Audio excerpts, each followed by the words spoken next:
Chapter 18. Violet. Violet and Dash had no choice but to run. As they sprinted down a new hallway, guards came out of doorways in all directions. Violet held her breath, praying she'd find an exit out of Mastermind's maze before that lavender mist guards behind her kept spraying knocked them out. "Grab them!" shouted a guard, dropping from the ceiling and attempting to grab Dash. Her brother easily sped around them, coming back when he realized Violet wasn't as quick.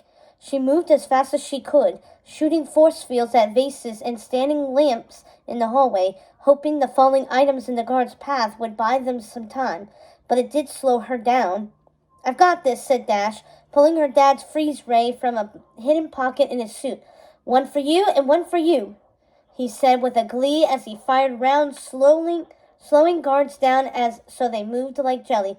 "We have to get back to the car," Violet shouted, spinning around and firing two force fields at chandeliers above her. They crashed down, narrowly missing the remaining guards on their tail. For a moment, Violet faltered. They could have been killed, and yet there was something exhilarating about being able to fire at will without blinking an eye.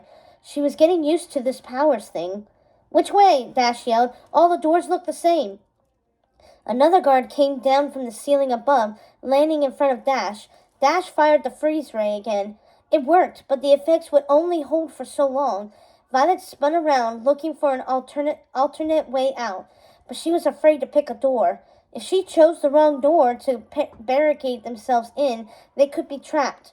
Her eyes moved instead to an open window, where a curtain flapped in the evening breeze. Could they find another way to the tunnel where the delivery van was parked?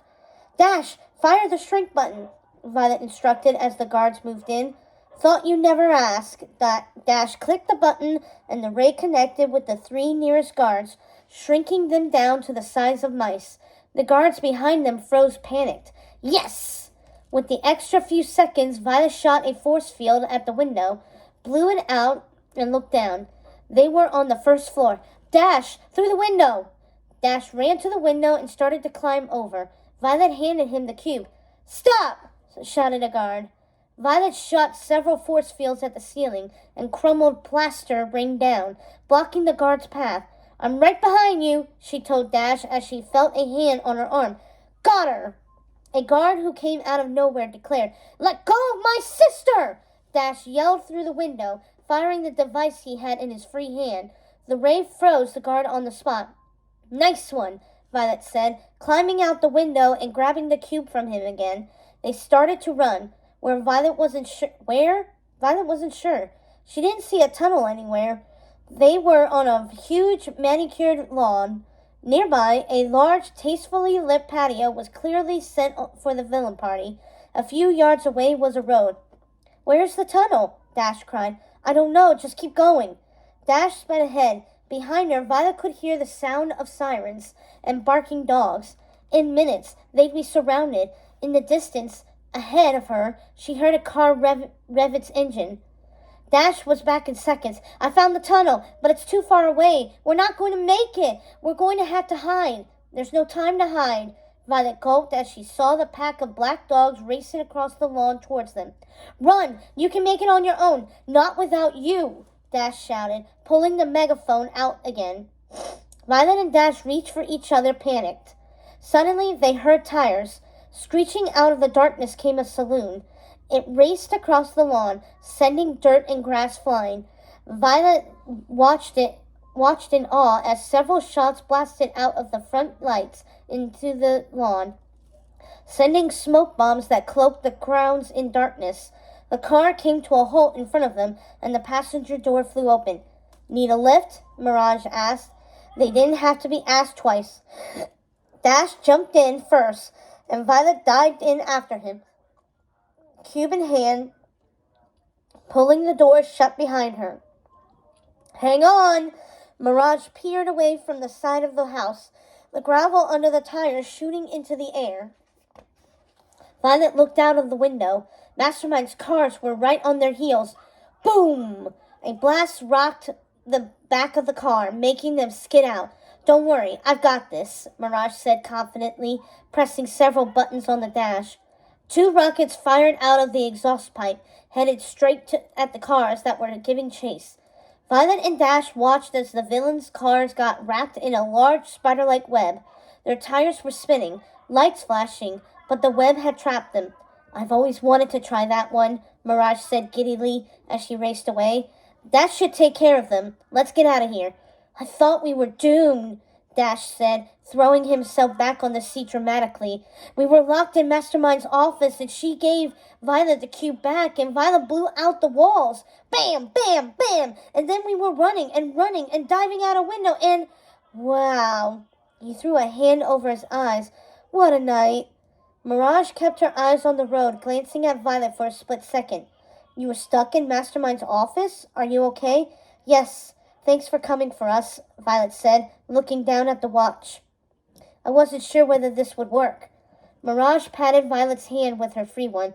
"I got here as fast as I could. I'm so glad you're okay. And you have the nullifier." "Yep, the nullifier." Violet sank back against the seat, clutching the cube firmly in her arms. Now that she was safe, her mind was whirling. "Why would I kill your parents?" Mastermind had said. "Mastermind killed your parents, and you're next," Syndrome had claimed. The question was, who was telling her the truth? Violet? Dash's concerned voice was the first one Violet registered.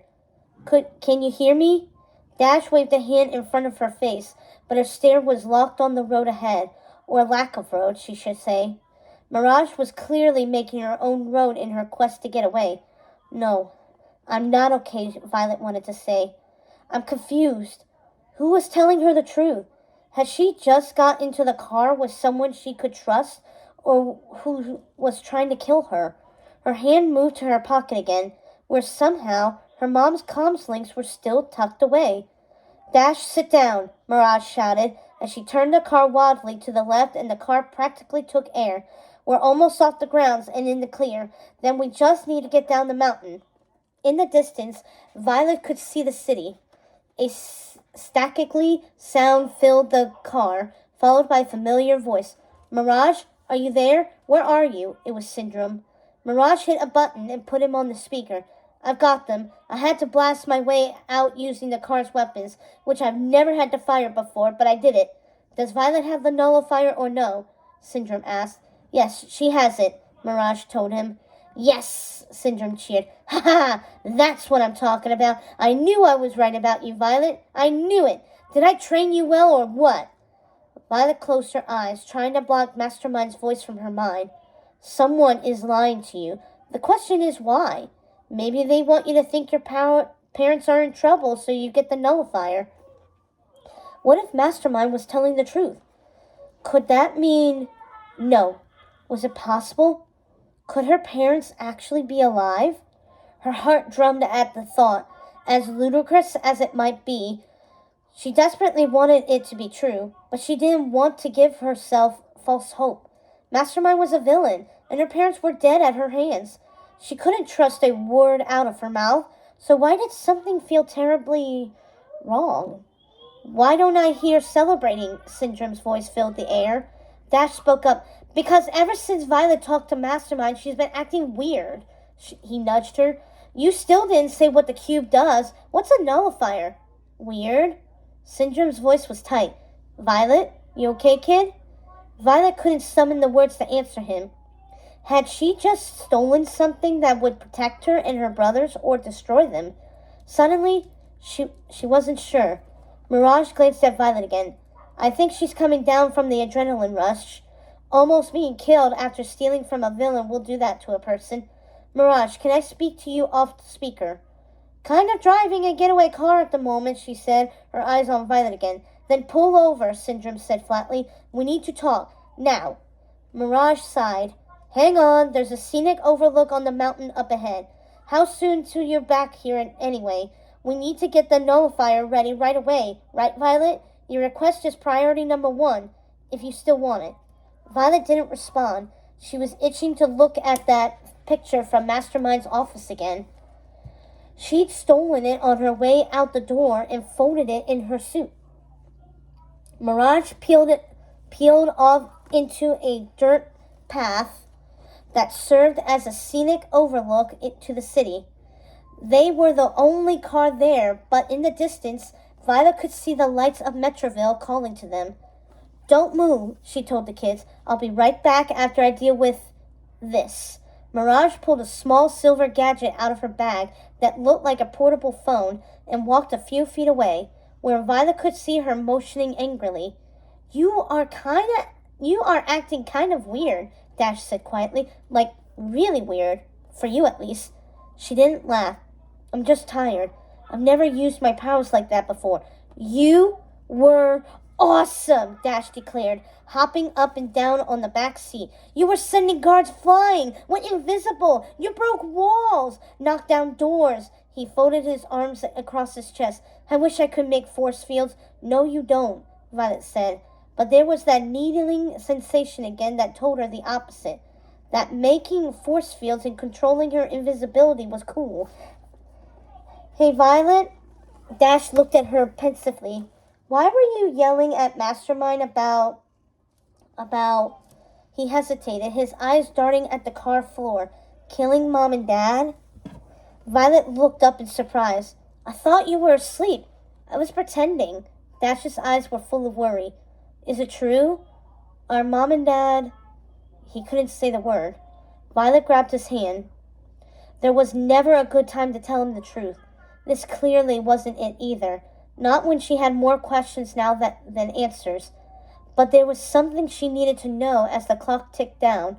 Soon they'd be at Syndrome's and she'd have the chance to use the nullifier. The question was, should she do it? Was giving up her powers worth it to keep them safe? "Dash, if you knew a way to keep us safe so that no villain would ever come after our family again, would you do it?" His face scrunched up. "I guess. What would we have to do?" Violet inhaled sharply before speaking. "Give up our powers." "No," Dash said, instantly mad. "I like being super. I'm faster than everyone we know." "But it's not like you can use your speed," Violet reminded him, trying to help him see reason. "It's why you can't run track or play football. You're too fast. If you weren't super, you could join the team." "Who cares about the team?" "Syndrome said speed is my best friend," Dash countered. "He likes how fast I can run." "He's just saying that," Violet replied gruffly. Why would he tell her brother that when he knew Dash was giving up his powers? We all know supers are illegal. Being super is why we have to move so much, and why Mastermind's after us. If we gave up our powers, we'd be safe. Don't you want to be safe? Not if it means we have to be boring, Dash yelled. You'd be normal, Violet shot back, getting upset despite trying hard not to. She needed him to understand what was at stake without scaring him. All powers do is cause problems. Maybe for you, Dash said. I think they make me special. Mom said they're a gift. They're who we are. Why would we give back a gift? Or present? Violet bit her lip. Mom did say that. As opposite as Mastermind seemed from her mom, hadn't she kind of said the same thing? Why would you ever think I stripped your parents' powers? Something wasn't adding up. Outside the car, Violet could see Mirage still gesturing wildly with her hands. A gust of wind lifted Mirage's hair, and Violet froze. Was Mirage wearing a wig? Violet? Dash waved a hand in front of her face again. You froze again, and I didn't even use Dad's device on you. Are you listening to me? I'm not giving up my powers. Shh! Violet hissed as Mirage walked back towards the car. We will talk more about this later. Don't say anything in front of Mirage. But, Dash tried. Violet shook her head vehemently. Not now. I'll talk to you about it later. Dash folded his arms across his chest and flopped back against the seat again. You say that about a lot of things. The driver's door opened, and Mirage placed the phone back in its holder on the console and turned the key in the ignition. Everything all right? Violet and Dash nodded, but Violet couldn't look at her in the eye. Why would she need a wig? Was Mirage who she said she was? Violet felt herself starting to panic. Okay, let's get to the house, Mirage sounded way too cheery. Syndrome is flying back and should be arriving at the same time we do. He's anxious to get that nullifier ready. Wait, if you're with us, where is Jack? Heat flushed Violet's cheeks as she berated herself. How could she forget about her baby brother? Mirage froze. Oh, Did you leave him alone? Violet shrieked. Mirage looked sheepish. I hired that babysitter friend of yours, Kari. Oh! Violet exhaled. Jack was safe then. Kari was the best. Mirage looked at the clock on the camera and frowned. It was after 10:30 p.m. Although I was actually supposed to pick him up an hour ago. But then Syndrome said you were in trouble and... She looked at her phone again. I think she left me a message, she blinked hard. Actually, I think she left several messages. She pressed a button on the car dash and the messages began to play. Mirage, this is Kari. I just have a question about Jack. Call me. A click. And then a second message started.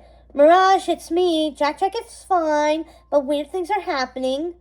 Violet and Mirage looked at each other warily. Weird things? Another click. Then another message. Jack is still fine, but I'm getting really weirded out. Ah! When are you coming back? She doesn't sound good, Dash commented. Mirage looked ill. Probably just ran out of nappies. I'm not fine, Aunt Mirage. Stop! Put that down! The sound of Jack crying could be heard in the background. Stop it! You need to call me! That doesn't sound like Kari at all, Violet told Mirage. She never gets flustered babysitting. She once fashioned a nappy out of napkins in a pinch. Another message played. I need help, Mirage! Jack was wailing now. I'm going to call the police! Ah! The line went dead. We have to go get him, Violet told her. What if Jack is hurt?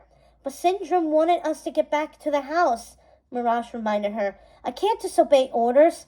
Violet pulled the cube to her chest. I'm not handing over the nullifier till I get my brother. Mirage sighed and pressed the phone button Violet hadn't noticed before. Sin, she said when he picked up. We have to go pick up Jack. The sitter I left him with is having an issue. The baby is fine, Mirage.